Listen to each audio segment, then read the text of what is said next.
must be used.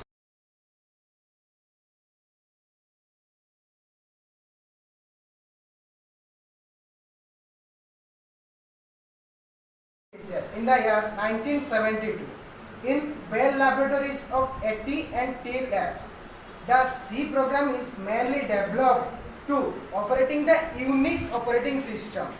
Then we discussed about the features of C programming. The features of C programming: general purpose and portable, low level memory access, fast speed and clear syntax.